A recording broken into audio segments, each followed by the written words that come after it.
What's up, guys? It's KB. Make sure you subscribe to the Underground Sports Philadelphia YouTube channel. Click the bell icon down below so you don't miss a single video from us. And thanks for tuning in to another video from Underground Sports Philadelphia. Now let's get into it. Philadelphia, baby, you're going to love it. Best sports fans in the world. Actually, the worst, but that's what makes them the best. What is going on, everybody? Welcome into episode number 612 of Underground Sports Philadelphia, presented by the City of Vineland.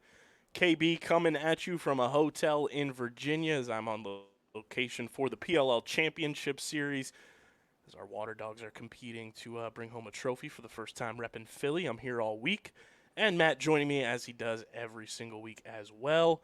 We got a lot to dive into. We'll talk some Champ Series later on in the show, but we'll talk a little Super Bowl wrap-up. We'll talk NBA trade deadline, some of the new Sixers on the team, PJ Tucker getting fined for openly talking about wanting to be traded, so that I just presume Furkan Korkmaz is absolutely broke.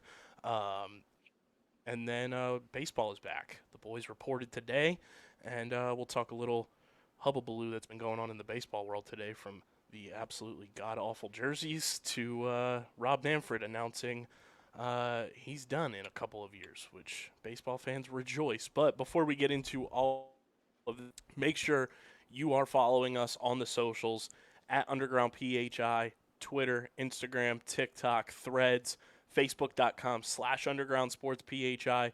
You can follow Matt on Twitter at Matt Castorina. You can follow me at KBIZZL311. Subscribe to the podcast feed on Apple, Spotify, or wherever you get your podcasts in audio form. Leave a 5-star rating and review. Goes a long way for helping this show continue to grow. Helps a lot more people find Underground Sports Philadelphia and our entire network of shows across the board. So keep subscribing. Keep leaving those 5-star reviews. They do go a long way. And, of course, subscribe to the Underground Sports Philadelphia YouTube channel, youtube.com/@Underground Sports Philadelphia, where we have every single show on our network in a podcast as well in the playlist tab. So if you pay for YouTube Premium, you can listen to the podcast on YouTube as well. And, of course, you can watch it on our channel. It's full video episodes of this show twice a week, full video episodes of every show on our network, live streams, shorts, clips, original video content. It is all on our YouTube channel. We are currently at 742 subscribers, and all week while I'm here at Champ Series, you're going to be getting exclusive interviews with PLL pros, coaches, front office members. We are calling it OTB Radio. We kicked it off with CEO and co-founder Mike Rabel on day one. That is up on our channel right now, so definitely go check that out. A lot of good stuff from him, as he is one of our biggest supporters across the board, and we appreciate him hopping on with us. So go check that out. Subscribe to the YouTube channel. And, of course, this podcast is presented by the City of Vineland, and the City of Vineland Municipal Calendar features city-organized, city-sponsored, and city-affiliated events that are of public interest. The calendar, which is accessible at vinelandcity.org, is a good way for residents and visitors to build awareness, remain engaged with city government, and participate in local events. You can also follow the City of Vineland on social media via their Facebook, Instagram, LinkedIn, and YouTube pages. And through these tools, you can stay connected to the community and get important announcements about programs and services offered by the city. Vineland, New Jersey, where it's always growing season. And big thank you to Paul J. Gillespie Incorporated and Security 21 Security Systems for their continued support of this podcast. Matt, what's going on, brother? Just living the dream. Happy Philadelphia Day to everyone who celebrates 215 Day. Very fitting that we're recording today. But let's put a bow on big game number 58. It is brought to you by our awesome merch partners at PHI Apparel Company. You'll stand out in the crowd no matter what if you're rocking merch from PHI Apparel Co. From Eagles, Phillies, Sixers, Flyers, Union, and, of course, your favorite Underground Sports Philadelphia shows. They've got you covered, shirts, hoodies, and a whole lot more in between. Go to phiapparel.co so you can stand out in the crowd, get your merch, fill up your cart, and when you go to check out, use our code UNDERGROUND for 10% off your merch orders. Most effective and direct way to support us in everything we're doing here at Underground Sports Philadelphia. So go get your merch at phiapparel.co and use code UNDERGROUND for 10% off your order. Matt, the Chiefs win Super Bowl 58 in a tale of two halves fashion, one of the more boring starts to a Super Bowl that we can remember. Just not a lot happening, and then Ray McLeod muffs the punt off of his teammate's ankle, and it felt like the game started from there. Yeah, I mean, that's honestly, too, the way that a lot of these big games are decided are on plays like that. Eagles last year against the Chiefs, it's that Jalen Hurts fumble, which really ultimately ends up kind of being the deciding call. The penalty call, too, obviously, that really wins the game for the Chiefs last year. It's the fact, too, that the Chiefs recovered a lot of the fumbles, in that game. And those are typically more 50-50 chances. And the fact that they recovered 6 of the 7, is just that's how it goes in tight games like that against two very good teams. For me, it was nice. It was kind of, I think, exactly what we wanted. And, the 49ers don't win. Some freak stuff, too. Dre Greenlaw, obviously, too, tearing his Achilles, like running onto the field. I mean, that's insane. And that's obviously a really awful way for his season to end. And you can't say that doesn't have an effect either, on the game as well. So for me, it really cements a lot of what we talked about going into the Super Bowl, that this, if Mahomes wins, this kind of vaults him into that Joe Montana tier, maybe above Joe Montana, depending on, I guess, mostly what your age is. And, he now has a comparable start to his career as Tom Brady, and I joked, but it's serious, if he wants to be, actually compared to Tom Brady, he's just got to do it for another 16 years. And, then we can have that conversation. But yeah, I just think it cements, obviously, what a great quarterback he is. We know that, but, ultimately when you are chasing someone like Tom Brady, it is going to come down to how many championships you win. And I think it's kind of cool for him. It's cool for Travis Kelce too, cementing himself again. Don't know that he's going to pass Rob Gronkowski, but, he's certainly really solidifying maybe the best Chiefs tight end ever, because that's also not exactly an easy competition. I thought the second half was great. First half was pretty forgettable, which is kind of how Super Bowls have gone in general. I think they tend to start a little slow, and I actually thought we got overtime, which is a ton of drama, sweating it out, and a lot of anxiety despite having really no skin in this game. I mean, honestly, no real rooting interest. I thought it was actually pretty exciting, at the end of it. Yeah, and I mean, does Troy Aikman know that Patrick Mahomes is as good as he is now? What an all-time old takes exposed. I respect him putting himself out there, putting the take out there, and fair enough. Old takes exposed for sure. Who knew that would be such a quick turnaround as well? I bet he thought maybe one day, but maybe like 11, 12 years. 2019. That's a pretty quick turnaround there.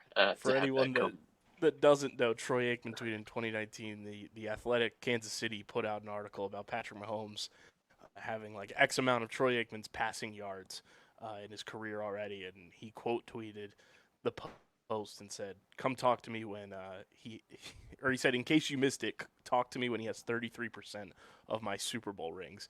Well, he now has 100% of your Super Bowl rings, Troy. But yeah, what a wild take. And as soon as that got resurfaced, it had like over 12,000 quote tweets within like a 20. So T's and P's to Troy Aikman there. Isaiah Pacheco becomes the first running back in NFL history to start 2 consecutive Super Bowls to begin a career and win.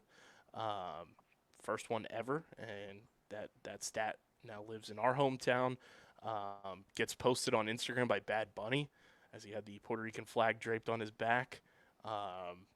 What a whirlwind of a game for him. Obviously has that fumble, his first fumble of the season, and he kind of just, wiped it away and had an incredible second half for them, and should have been awarded a first down late in that game, but got upheld by the refs and not reviewed for whatever reason. But 3 straight years now that the city of Vineland brings home a Lombardi. Yeah, pretty cool feeling too. Yeah, and then on the fumbles too, him and McCaffrey both, giving up the ball, and those felt like they could be real determining plays. And in some ways, I guess they were. I think really it was the fact that the 49ers never really capitalized on some of those opportunities. And a lot of stuff has been talked about after the game about Kyle Shanahan and whether or not how much the team knew about the overtime rule. That stuff matters. The Chiefs players are talking about how much they practice it, that from preseason this year. This was something that they thought about and were considering, and it was a real measured approach. And the fact that 49ers did not seem as prepared for overtime rules and structure. I will say people were really quick to bandwagon on Shanahan and saying, you should give up the ball. I think it's an unwinnable decision, because if you give up the ball, the Chiefs go down and score a touchdown, and you lose the game, because you don't afford it. For people like, that's so stupid. You take the ball there. There's no way that he's winning in that situation. People are crucifying him no matter what. I don't mind his logic either that, we'd like to get the ball back third. That's without knowing that the Chiefs had it in mind that they were going to go for 2 no matter what. He can't possibly read their minds and know that. So I think it's debatable about what you would do there. It felt like people were just kind of quick to climb on him and be real negative about that. And I don't mind taking the ball first and trying to go and score 7. The disadvantage that I do agree with, and that a lot of the analytics people said, is that the Chiefs know what they have to do, and that does inform your decisions, that it does inform the risks you may or may not take. But still, I don't think it was the worst decision in the world. I think people got a little upset about it, but it really wasn't that bad. Very strange that the 49ers decide to fire Steve Wilkes after one season. Yeah, it is strange. Obviously he's filling in for D'Amico Ryans. D'Amico Ryans left last year to take the head coach job, and it's strange because the 49ers lose, right? But I don't know that there was much. I thought it was just a very even game. I even Brock Purdy, I don't think was the reason that the 49ers lost. I think he had a very Brock Purdy game. Like, he was efficient. Hard to really squeeze out. There's a few times he breaks out of the pocket and makes just like a smart play. Like, I don't know. I don't know what you could say that the 49ers did that was egregious, And I think defensively, yeah, maybe there's times where they could have got a big stop, but I don't know. It's Patrick Mahomes. What are you supposed to do? 19 points. Yeah, it's I don't know. I just think it's strange. I don't know what direction they go in there, and it's thinking long term. It's a big question for San Francisco about what they're going to do. Obviously, whenever you have a Brock Purdy contract at quarterback, that's going to be a huge advantage about how you build your team. But they've gone really all in on this team. Talk about the pieces that they've traded for over the years and what they've done, and that's without even considering that they traded up to get Trey Lance and had to exhaust a lot of capital, and that ended up not working out in their favor. And they got very lucky with the Brock Purdy decision that he has turned into a startable quarterback in this league. Because without that, I think there's probably some bigger heads rolling in San Francisco without Brock Purdy's emergence as this real option for them. So they've gone in on Christian McCaffrey, right? They've gone in. They've already signed Debo. Trent Williams they traded a lot for. Like, Chase Young they trade for. They have pushed the chips in, and now you wonder if that comes back to bite them, and it gets a little harder over the next few years. Yeah, and then just social media drama with the 49ers. It seems like they're just crumbling from the inside every which way, from Brandon Ayuk today, saying, it's a business, and if the 49ers decide to re-sign him or not is up to them. You had the whole who knows what's real and what's not between John Feliciano and Jalen Carter. I don't know if you saw all of that transpire on the timeline. I don't know what to believe from that. But it feels like the 49ers, and they're still talking about the Eagles too. They just lost the Super Bowl, and they have a bunch of players online still talking about the Eagles, still talking about Eagles fans. And I couldn't be happier that this team is absolutely crumbling. And I don't know if there's ever been a team in human history that has brought Eagles and Cowboys fans together the way that this 49ers team has. Yeah, their real Super Bowl was in November, I think, is the way that it seems to be going. Yeah, I think on the Feliciano and Carter stuff, that feels like a stay away. Yeah. I honestly, Jalen Carter came into the league with not the cleanest reputation, right? I'm not saying that everything Feliciano accused him of is true or whatever. Like, who knows? I think that one I'm comfortable just staying away from altogether. Yeah, I did think it was interesting though. Some of the back and forth because I mean, listen, the 49ers. I understand why they felt aggrieved coming out of the playoffs last year. It has to be tough when you have a great season, and ultimately, it feels like without some freak injuries, you had a chance in that game to go to a Super Bowl. Like, makes total sense. But it did carry over a lot into the season, and it's very easy to say in hindsight. But you do wonder sometimes emotionally. They had a huge win over the Eagles, right? They go on the road, and let's be honest, they dominated the Hmm. Eagles in that game. It must have felt great. It must have been a huge release for them, and felt like some vindication. But I wonder if there is some part of that where it's like it was November, it's and we talked about coming into Super Bowl. They didn't have like slam dunk performances in these Hmm. playoffs. I thought both games honestly were very losable, and I don't know. It just feels like maybe they're reaching a breaking point too, where listen, winning cures a lot. It cures a lot of those egos and some of the attitude stuff that can always come with professional sports, right? Like winning a championship solves a lot of those problems. Losing in another kind of heartbreaking way, where I think you'll be thinking a lot about the offseason, what could have been different. That's something to contend with. That's going to take a lot of strong leadership. I've seen a lot of people talk about Kyle Shanahan as like this generation's Andy Reid. That like Andy Reid was like a very smart, adept offensive coach, but just could never get over that hump, could never get that win. Despite clearly being a good coach, and team was constantly relevant, constantly in playoffs, in championship games, making Super Bowls, but just not able to get over the line. And I wonder if maybe that's where Kyle Shanahan's niche is, and it's tough, when you have to run up against Patrick Mahomes. Ask Eagles fans too, right? Like that was a historic Eagles team last year. Hmm. Doesn't matter. It just in the end of the day, it doesn't matter. And there'll be a lot of teams that will have that same feeling. Ask Josh Allen, ask Lamar Jackson. Like that's what happens in sports eras like this, where you just have dominant teams.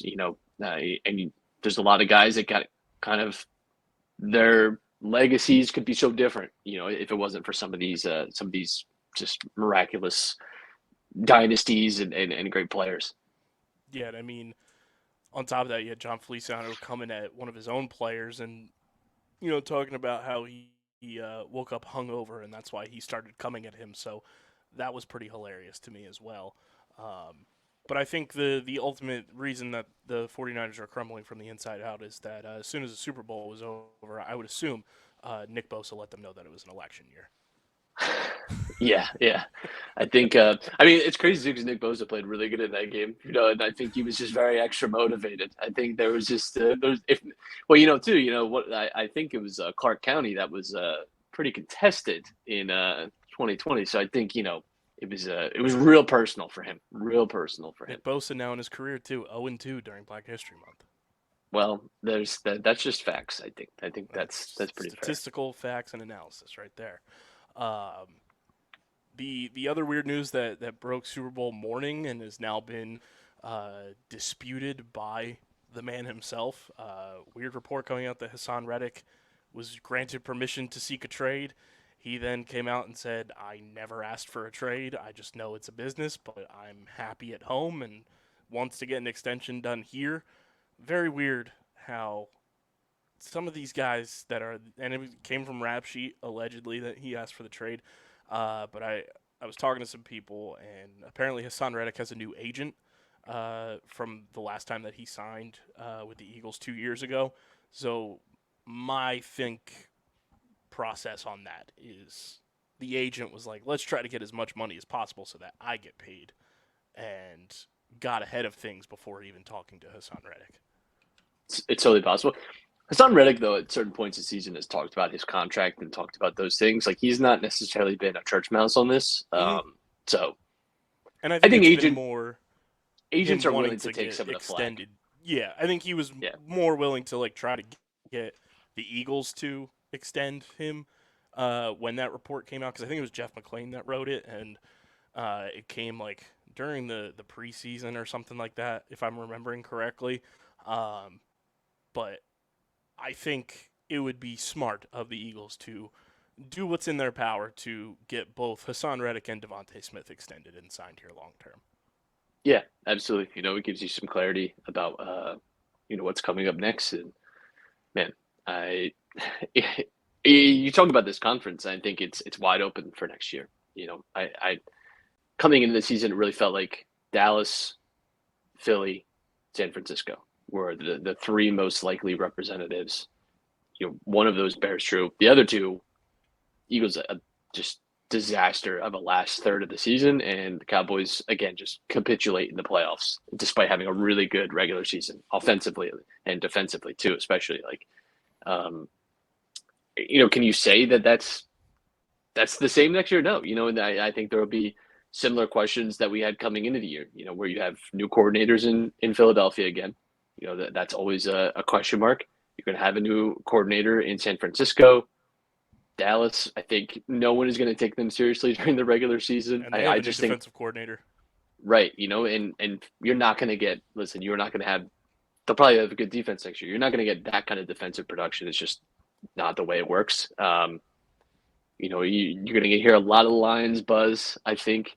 Probably hear a lot of like Falcons buzz. They get a new coach in there. You'll definitely hear something about the Packers and Jordan Love for sure, who ends up with Kirk Cousins. There's still definitely a lot to be kind of decided here. Even someone like Chicago, if they, they'll be talked about as like this year's Texans. They'll be like, well, with whoever they end up picking, whether it's Caleb Williams, Drake May, he could have a CJ Stroud type of, you'll hear that too. So, yeah, it's going to be interesting to see how that kind of all plays out. And then, of course, Andy Reid gets the third ring there, fourth of his career. Obviously, he got the one with the Packers as a assistant coach, but I mean, we talked about it last time. Like, Andy Reid's making his way up the ladder and slowly approaching, the top dogs as being regarded as one of the GOATs.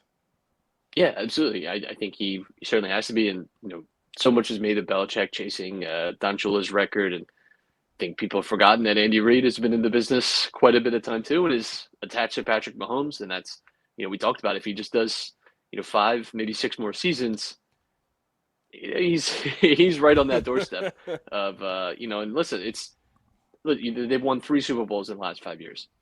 Is it so crazy to imagine that they could win at least one more in the next 5? It's hard to say. Listen, like no one knows when you're going to make it back, right? Things can happen, and it felt at times this year like the Chiefs were not going to be making it to the Super Bowl this year just because their offense and just did not seem to be connecting in any. I'll be honest, I still didn't at any point think their offense looked amazing. It never, but that's I think a testament to obviously what Andy Reid can do and what Patrick Mahomes can do. But I think it's very conceivable. If 4 or 5 more years, you could have definitely one more Super Bowl ring, if not 2. And that's again, if you're talking about walking away having the regular season record for wins and 4 or 5 Super Bowl wins, like. It's never going to be good enough to beat Belichick just because of the sheer totality of it, I think, and you will have the championships over him. It's going to be hard to not see him as on like the Mount Rushmore. Yeah, and I mean the post Super Bowl shenanigans with our beloved Jason Kelce were just immaculate vibes. I think my favorite was the clip of Taylor and Travis walking into the club, and then the pan to just Jason Kelce walking in the overalls and the luchador mask. Somebody captioned that video. Jason Kelce looks like one of the imaginary friends from the new Ryan Reynolds movie. Yeah, well, it's like the when you're creating characters in a cut scene. Apparently, he just found that mask on the floor at one of the first after parties, which. Not maybe the best, considering the last time these two teams played in the Super Bowl and the Chiefs won. What happened a month later? I would not be taking something like that off the ground, putting it on my face. Just given historical record, you got to wait at least a month and a half before we start making choices like that. But yeah, it was cool. I got to say, I'm a little. I'm tired of the tiredness about Taylor Swift and Travis Kelce. People say, "Oh, it's so much." It's really not. No. It's really not that much. And honestly, she's like one of the most popular people on the planet. And the Chiefs are like the team of the decade. I don't know what to tell you. And he's like one of the faces of those teams. He was already like getting pretty famous even before dating Taylor Swift. It's really not that crazy that people care about it. And they cut away to Taylor Swift a few times during the Super Bowl. I don't know. I find it very hard to understand the outrage, but that's where we are. I guess that's I what. mean, Taylor Swift, her Philadelphia roots shined through during the Super Bowl too, chugging a beer in her box, and she was up there with Miles Teller. What a luxury box that was. Miles Teller, Ice Spice, Jason Kelsey, Blake Lana Lively, Del Rey. like whole squad was taken to the Super Bowl. Yeah. It was like a who's who. Yeah, I love the video of Jason Kelsey saying hello to Taylor and then meeting Ice Spice. Like I just The memes like from that were the little bow he does, like oh hello. That was really good. the memes from that were all time. From the little orphan Annie comps to am I the shit or the fart? Miss Munch. To hi, we're both musically talented artists. I mean, and sure, then- yeah, they both got good pipes. and then I saw a bunch with just Ice Spice responding with "grah." um, yeah, what a wonderful time. What a honestly. crew. So yeah, congrats to Isaiah Pacheco, Travis Kelsey, Andy Reid, and the rest of the Chiefs. As we move forward, Matt, do you want to kick it to brighter horizons or the darkest days, the hardwood or the field of dreams? Let's do Field of Dreams first. So the Philadelphia Phillies are back in action. It's brought to you by our pals over at Tomahawk Shades, the best small batch eyewear in the game. From sunglasses to blue light glasses to ski goggles and, of course, those prescription lenses, they've got you covered for any occasion to make sure your eyes are 100% protected for a fraction of the price. I wear the blue light glasses all the time while I'm editing, while I'm watching my favorite sports teams. I'm wearing the sunglasses when I'm on the road. They are the best in the game. You guys can go to tomahawkshades.com or download the Tomahawk Shades app in the App Store or Google Play Store. When you fill up your cart and you're ready to check out, use promo code USP for 25% off your order at tomahawkshades.com or in the Tomahawk Shades app. That's code USP at tomahawkshades.com or in the Tomahawk Shades app for 25% off your order. Matt, the boys of summer are back. Spring training underway, and the jerseys do not look ideal. The Sixers ruin everything, I think, is really God. what we should. So bad. Apparently, Fanatics has taken over this season as the manufacturer of the jerseys alongside Nike. And let's just say, I guess somebody forgot to increase the font size on the nameplates. The nameplates look like the St. Louis Arch if your name is any longer than 6 letters. And the MLB logo looks out of place. And I've seen many people say they look like Temu jerseys. They look like something you get off DHgate, which I think DHgate would look 10,000 times better than what you're seeing right now. And they just look paper thin. They look like they're wearing a jersey almost. But once again, of course, Michael Rubin stepping in to make things bad for every sport that Fanatics touches. I hate them. I hate that company. I hate what they've done to merchandise. You talk about DHgate. Like you might as well just order from them. It'll be a tenth of the price, and you're probably going to get the exact same quality. Yeah, it's just amazing. I don't understand how we got here. It's so depressing. Yeah, it's a strange look seeing how tiny they are, and how I have to imagine this gets fixed. Because so in English soccer, by the way, there was a manufacturer for the team. I don't even remember the actual name of the company, but the players actually complained because the like fabric was so bad and like retained so much sweat and water that was actually like it was affecting their ability to play, that they actually canceled the contract with that company like a quarter into the season. This was this year.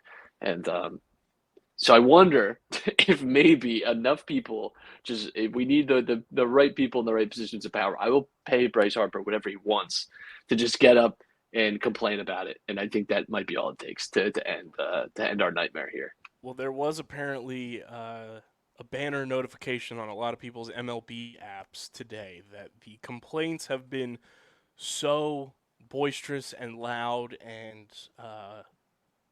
in numbers that it has reached the MLBPA.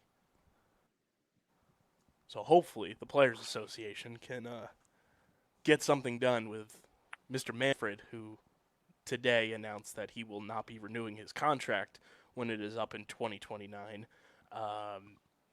That we get these jerseys fixed because they look terrible. Have some shame.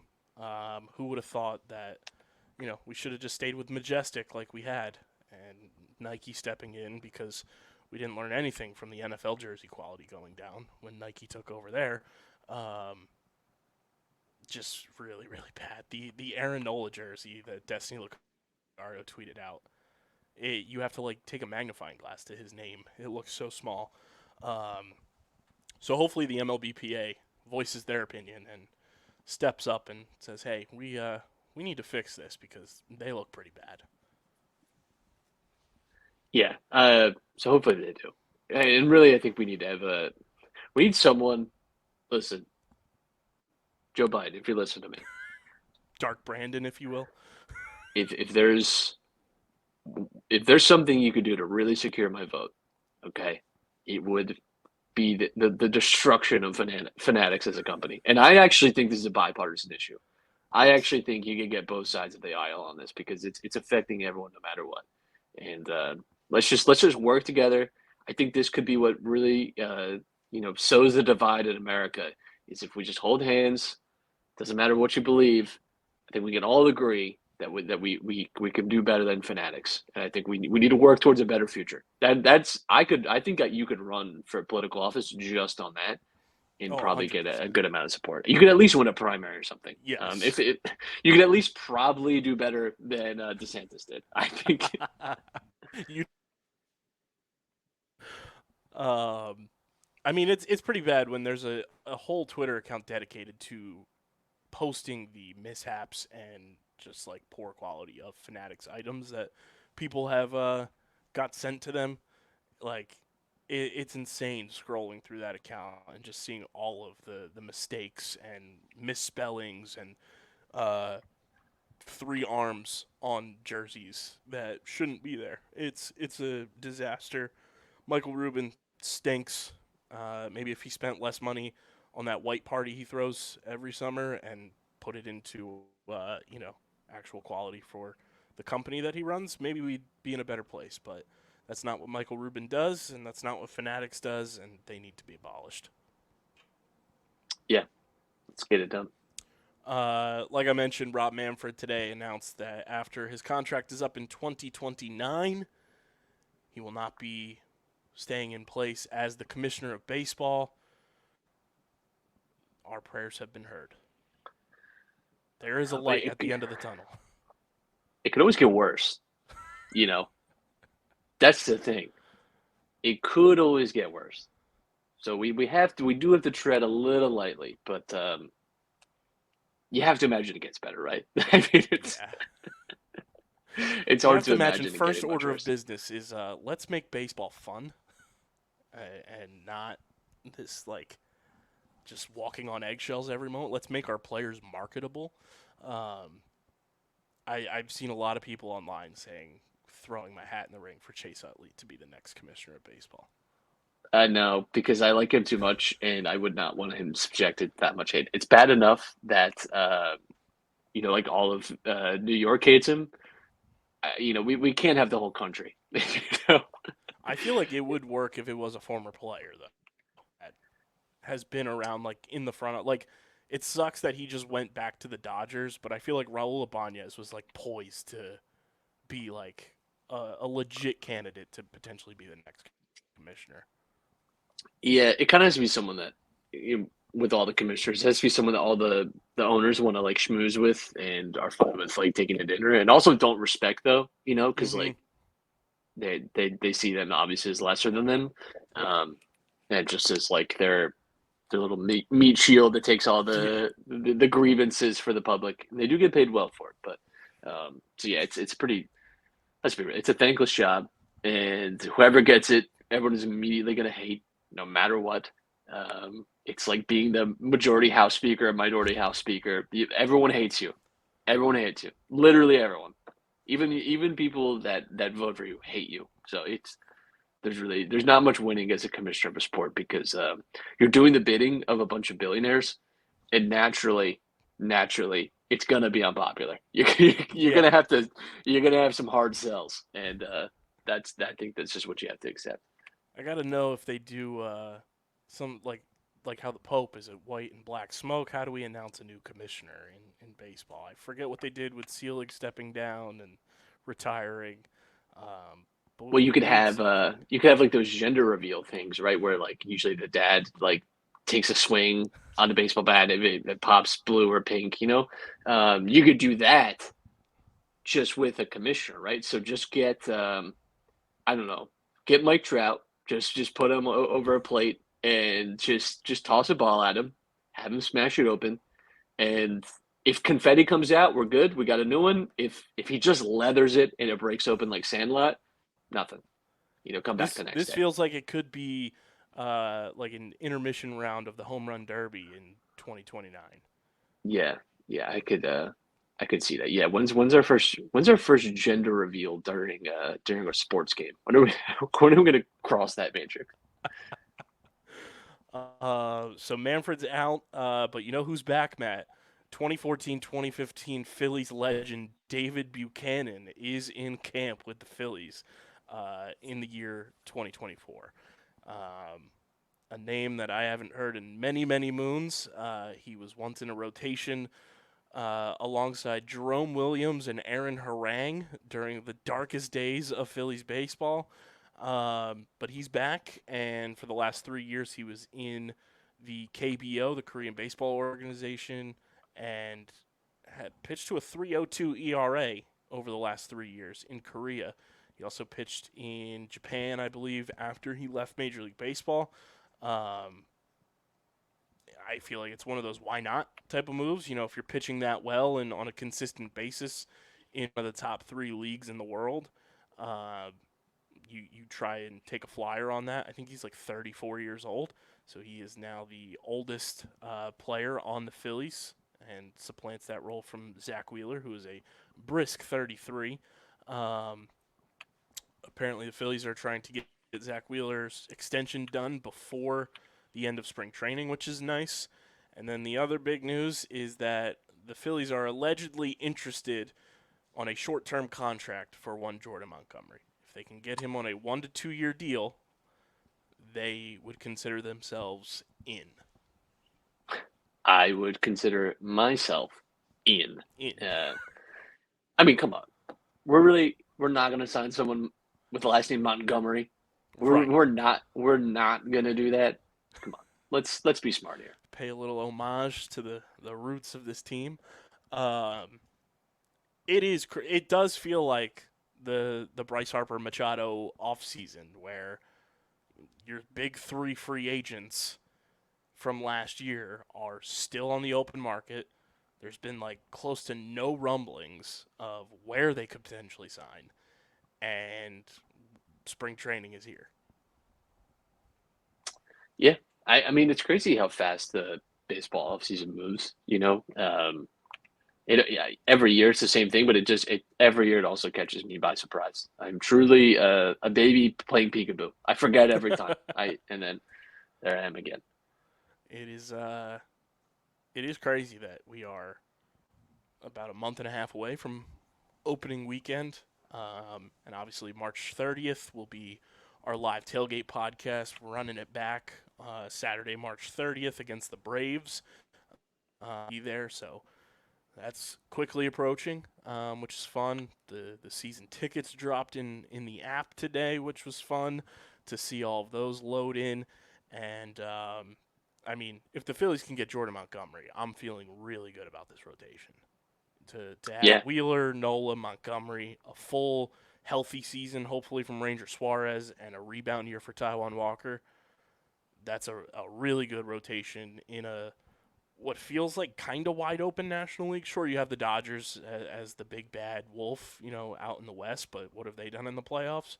Um, it's one of those things that, like, the division is going to come down to you and the Braves again, which is exciting. And you just figure out, do you want to win the division? Do you play the wild card round? Because the NL Central is going to absolutely stink. And, whoever wins the NL East, I would say right now, more than likely, is getting one of those bye weeks. Yeah. For me, I think it's always going to be hard in this division with the Braves because they're such a good regular season team. But you brought up Taijuan Walker, too. Let's not forget he had a really strong second half of the season last year.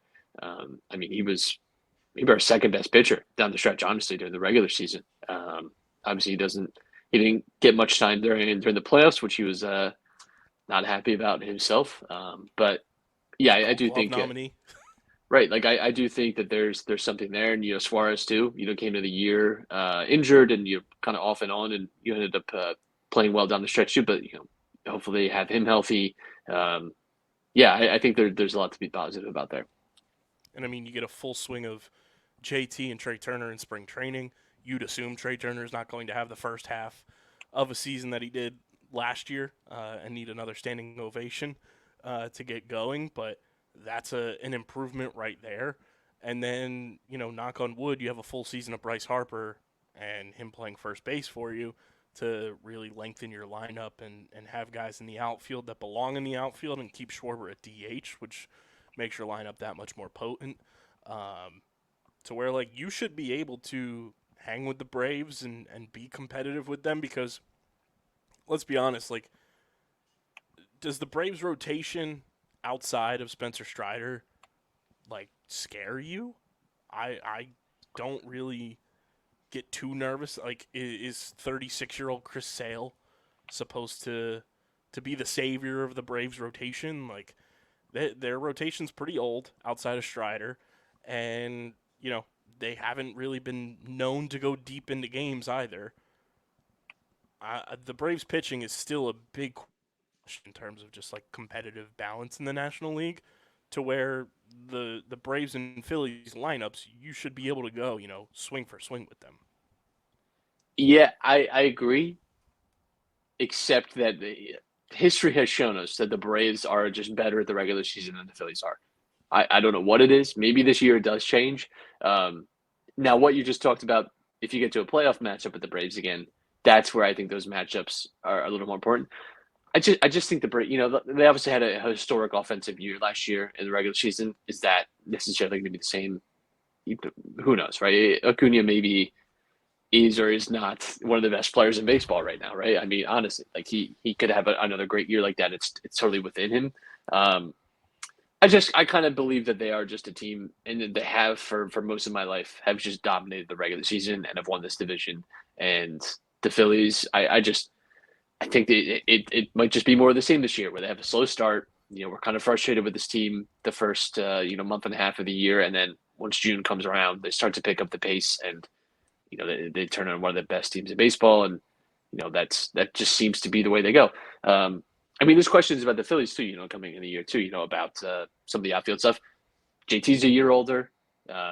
Schwarber, let's not forget too, defensively last year, we have to hope that we can rely on him to be designated hitter for all the season, which means everyone else has to stay healthy. There are questions, and then there's some preseason like surgery stuff. So there's some guys that are going to miss maybe some time early in the season. Like, I just think, that there are maybe some changes here too that might matter. Johan Rojas also looks like he put on 40 pounds of muscle, which is exciting. Yeah, I listen. I don't know who he visited, but good for him.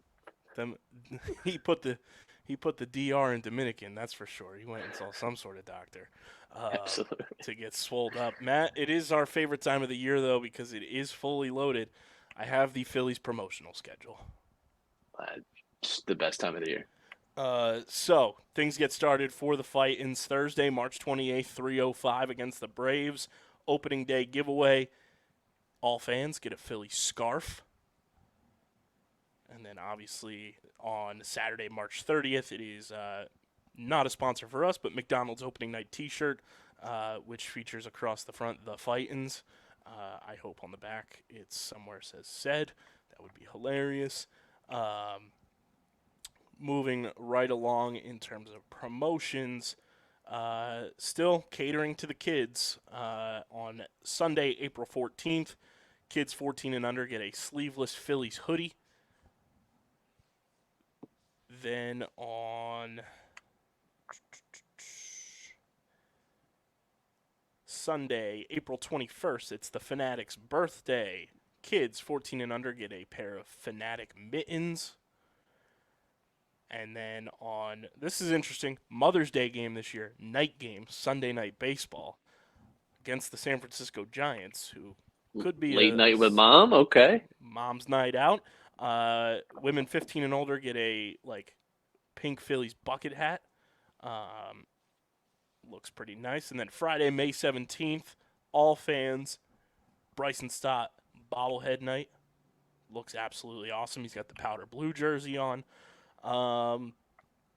Then on Sunday, May 19th, it's Fanatic About Reading Day, so kids 14 and under get a Fanatic children's book. And then on the 21st of June, this is going to be a big one. It's Friday night against the Diamondbacks. Not only are fans 15 and older getting a 2009 National League Champions replica ring, it is also Cole Hamels' retirement night. that's gonna be a special one for sure. So that will be a fun one. Then we have our first post-game concert on Saturday, June 22nd. Riley Green performs.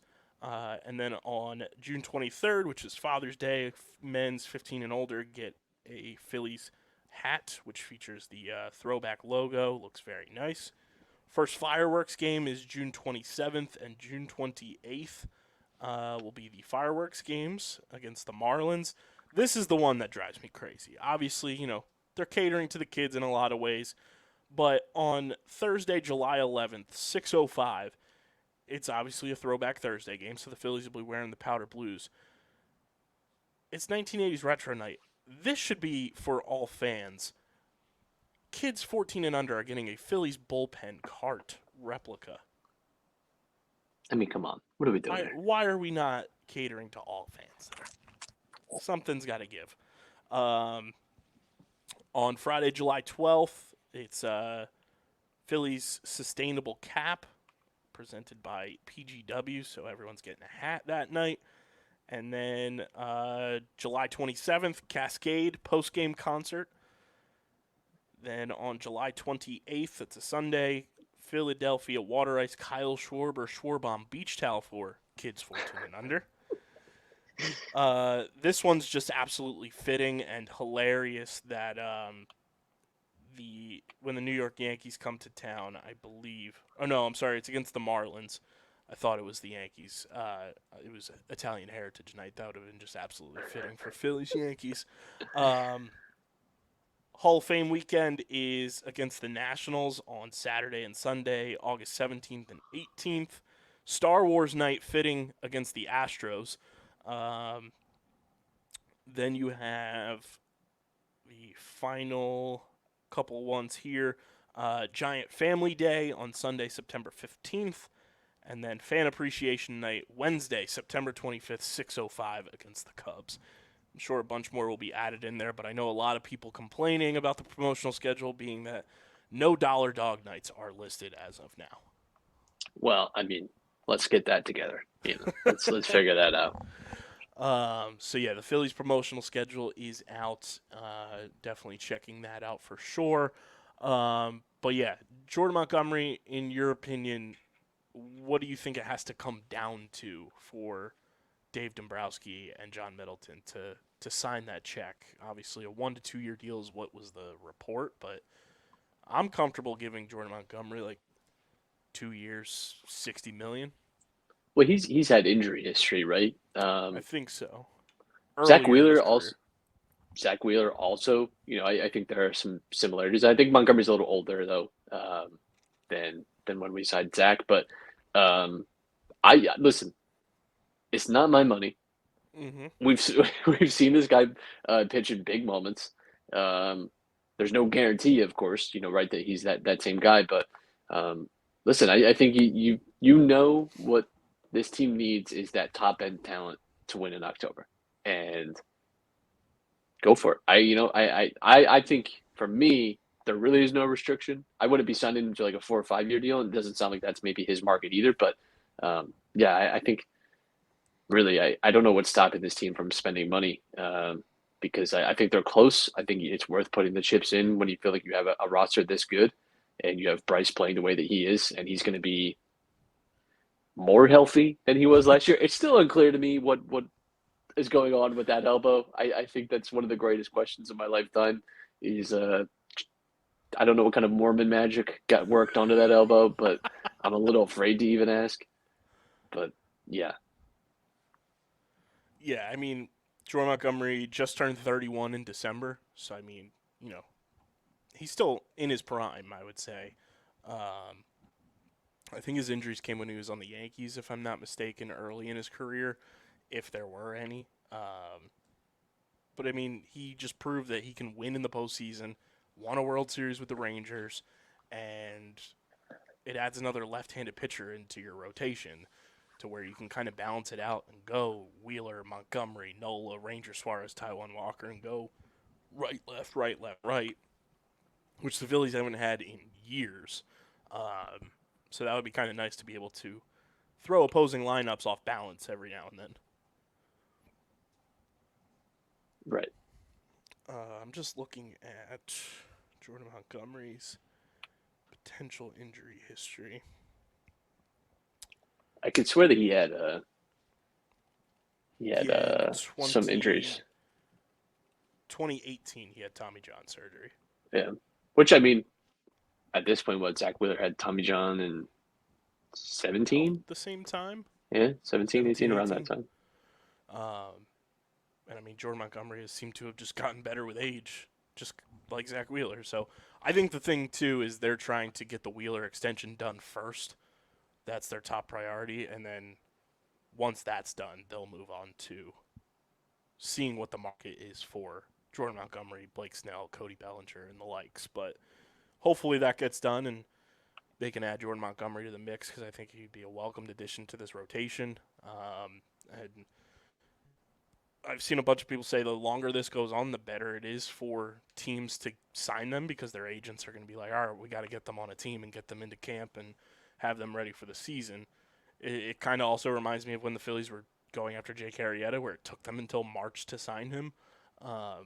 Hopefully it doesn't take that long so that you can kind of get some games and some reps in for whoever you decide to sign. But, I think the Phillies are widely regarded as one of the top teams in the National League and a top 10 team, if not better, in all of baseball. If you want to get better and want to still be regarded as one of those teams, as the season progresses, you go and make a move like that. Yeah, I agree. Totally agree. Let's shift to the hardwood. It's brought to you by Kenwood Beer, the official beer of Underground Sports Philadelphia. It's 4.1% ABV, just 120 calories, only 8 grams of carbs. You can go to kenwoodbeer.com and check out the Kenny Finder to see who's got Kenwood Beer on tap in the Philadelphia, Pittsburgh, Maryland, and New Jersey areas. Check out the Kenny store as well to get the pint glasses that they have available, plus a ton of Kenwood Beer merch. Got to be 21 or older to do so, and of course, please drink responsibly. The prophecy has been fulfilled, Matt. Buddy Hield is a Sixer. Buddy Hield's burner account is a Sixer. And the rest of the NBA trade deadline regarding the Philadelphia 76ers made absolutely no sense to me. But Buddy Hield is here, that's for sure. Yeah. It's interesting, right? Because this move, I think, tells you, too, that the Sixers believe, or there's at least a chance that Embiid is back and healthy. I just find that very hard to believe, personally. It's hard to really say, but Hield is someone obviously that's been rumored to the Sixers and a few other teams, but especially the Sixers, I would say the last 2, maybe even 3 seasons. Um, and he's one of these guys too. I think a little bit like Tobias, in that on good nights can be just a great piece, and on bad nights can be very frustrating. Um, I think the most interesting thing is what's going to happen this offseason. I don't want to skip that far ahead with this team, but you're going to have a It'll decision come about sooner him. than we think, though. It very well could. It's strange though too, because they've kind of remained at the top of the East even without Embiid, and that's not really what I expected. I really expected this team to crash down, and part of it too is Embiid missing from this team a few years ago is a 20-win team. This year, this team does have a better supporting cast. It has more depth, but even then, this team has suffered through a lot of injuries. They're missing a bunch of starters these last few weeks, and even some rotational pieces. So the fact that they have remained competitive is impressive in a lot of ways. But for me, it's still, all of this has been hard for me to believe, hard for me to buy in, hard for me to trust, and obviously happy for Tyrese to be playing this weekend at all the All-Star stuff. That's really awesome, and he deserves it. But for me, until I see Embiid healthy and back on the floor, I don't know. I don't know what I'm supposed to feel about the team. I don't want to be doom and gloom about it, but ultimately, this team has just burned us so many times in the last few years, and really what you want from them is playoff success. And if Embiid is not healthy and not able to play, or is limited again in the playoffs like we've seen the last few years, I can remember his meniscus last year being an issue. Like, it's really starting to feel like deja vu again, for me at least. Yeah, and I mean, you end up trading your two culture like locker room veteran dogs. The Pat Bev trade still makes 0 sense to me whatsoever. And then, of course, you traded Marcus Morris a month after giving him the key to the city. And Furkan Korkmaz finally gets his wish, but he's got to be broke, man, because PJ Tucker was fined $75,000 today for publicly demanding a trade earlier this month. Furkan's done that the last, 4 years. I hasn't publicly done it in the way that PJ Tucker did, but yeah. And then it gets waived by Indiana, so maybe he'll be back. Kyle Lowry on this team now too. Yep. Who knew when, a year and a half ago, 2 years, when people were talking about trading Tyrese Maxey for Kyle Lowry, that we would end up with both. We'd end up with both for free, somehow, for free. That's crazy. Who would throw out this perfectly good printer from 1981? That's wild. A 38 totally still works for free. Shocking. I mean, I know you've had your gripes about Pat Bev, but I think we can both agree he was having one of the better seasons of his career this year, oddly enough. And right now on this team, I personally would rather have Pat Bev than Kyle Lowry. Probably, yeah. I think especially too with what he brings. I mean, Kyle Lowry brings us too. It's not fair to him to say that he's not a culture guy and someone who's going to hold people accountable. But Bev probably gives you more as a player.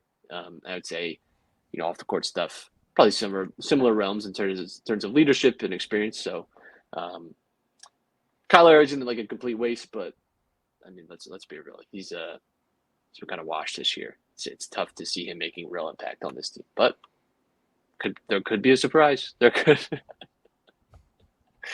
Oh man.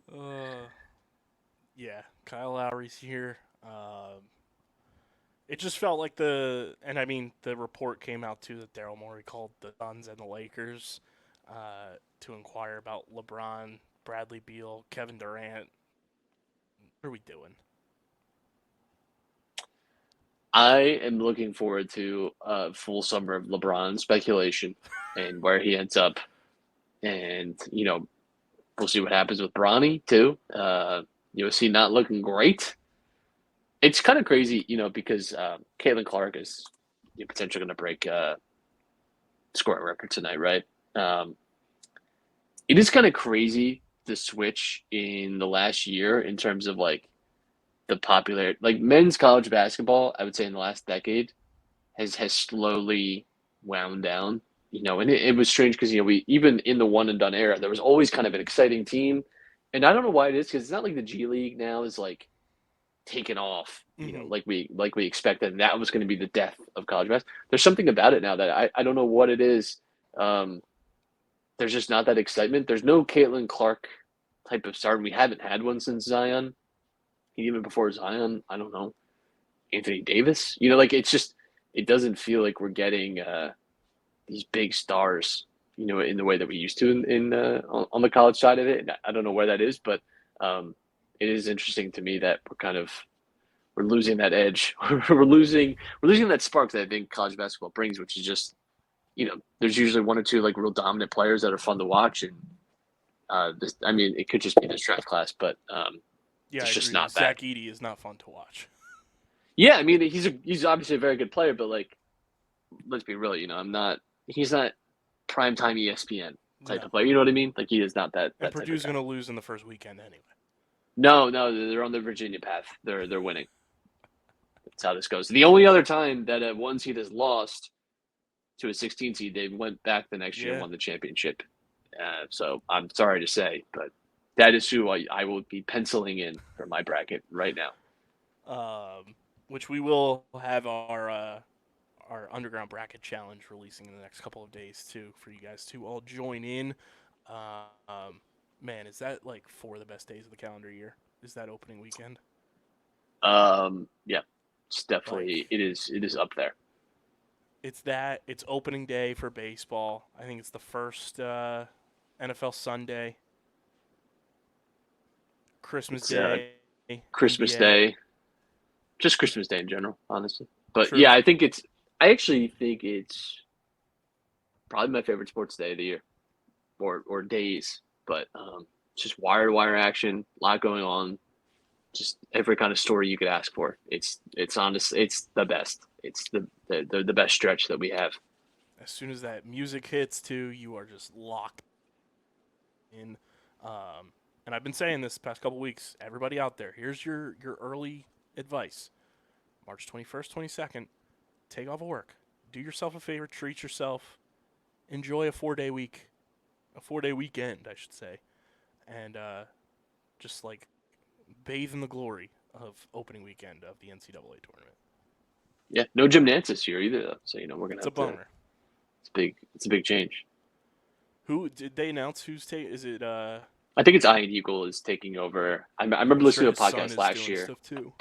Yeah, where he was talking about what it's going to be like for him. And he's honestly great Oh, too. he's But awesome.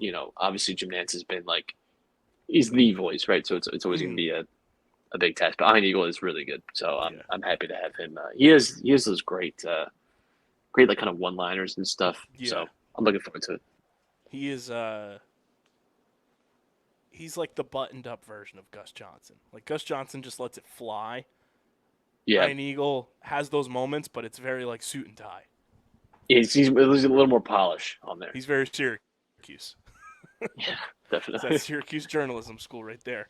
Um, but yeah, the NBA is shaping up. We're getting closer and closer to second round exit. Can't wait.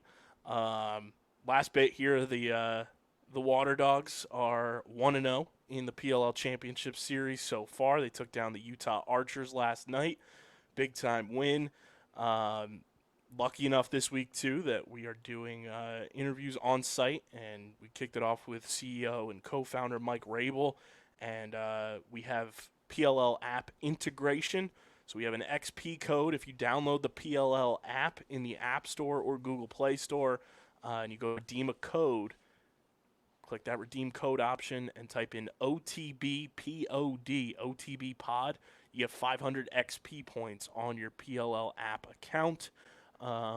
Stay tuned for coverage from us all week long down here, and hopefully, the dogs keep rolling and bring home a trophy for Philadelphia. First time winning as a Philly team. They got baptized, Matt. They played Meek Mill after they won. That's how you know you're truly #from here. That is how you make it. So Michael Sowers and the Waterdogs keep things going on Friday. They will be facing off against, I'm going to pull up here the schedule, 5:30 p.m. ESPN2 on Friday against the Redwoods. And then they play on Saturday at 7 p.m. ESPN Plus against the Boston Cannons, who they got into a nice little scrappy fight with in a scrimmage, and that Philly-Boston rivalry is alive and well in the PLL. So download the PLL app, code OTBPOD. You get 500 XP points on your account. Big shout out to the PLL for having us down here. And that's all we got for you guys on this episode. Make sure you're following us on the socials at Underground PHI on Twitter, Instagram, TikTok, Threads, Facebook.com/Underground Sports PHI. Follow Matt at Matt Castorina. Follow me at KBIZZL311. Subscribe to the podcast feed on Apple, Spotify, wherever you get your podcasts. Leave a 5-star rating and review. Goes a long way for helping the show continue to grow, helps more people find Underground Sports Philadelphia and our entire family of podcasts. And be sure to subscribe to the Underground Sports Philadelphia YouTube channel, youtube.com/@Underground Sports Philadelphia. It's where you get full video episodes of this show twice a week, full video episodes of every show on our network, live streams, original video content, clips, shorts, and of course this entire week, OTB Radio featuring on-site interviews with PLL players, coaches, front office members, and more. So subscribe to the YouTube channel. And, of course, get your merch at phiapparel.co and use code UNDERGROUND for 10% off your order. And this show is presented by the City of Vineland. And whether you're a company looking to expand, relocate, or you're a new business startup, selecting the right location is critical to your success. Vineland, New Jersey, for business location and an excellent quality of life. The city's economic development department is a one-stop source for moving your project through the development and approval process, and their goal is to make this process as smooth as possible and to provide the fastest turnaround times in the region. If you're considering potential locations for your operation, contact the Vineland Economic Development Team at 856-794-4100. That's 856-794-4100. Vineland, New Jersey, where it's always growing season. And big thank you to Security 21 Security Systems and Paul J. Gillespie Incorporated for their continued support of this podcast. And breaking news, Matt, Caitlin Clark has set the women's Division I scoring record with 3,528 points, passing Kelsey Plum. She's just one of the most magnetic college athletes of the last decade, honestly. So very cool to see that. Very fun. And this has been episode number 612 of Underground Sports Philadelphia. For Matt, I'm KB. We'll catch you guys later this week. But until then, we're getting the heck up out of here. We are signing off. Peace.